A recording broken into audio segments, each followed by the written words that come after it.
Welcome to Kenton's videos. Enjoy the video. In this video, I will show how to make muffins in Cooker updated. Preheat your cooker by adding 1 cup of water and placing the trivet inside.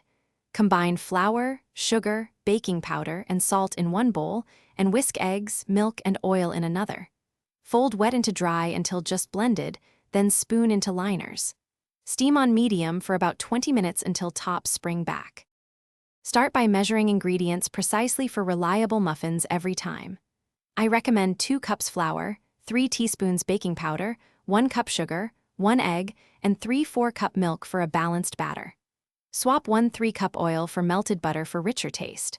Fold in blueberries or chocolate chips gently to avoid dense muffins. Line your molds to prevent sticking and keep cleanup simple and pleasant. Use a trivet or stand to elevate muffin cups above the water level in your cooker. Cover tightly to trap steam and avoid lifting the lid during cooking. Check muffins at 18 minutes with a toothpick.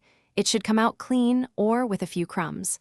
Let muffins rest for 5 minutes before removing to finish setting. Serve warm for best texture and flavor. Thanks for watching. Consider subscribing if we helped you.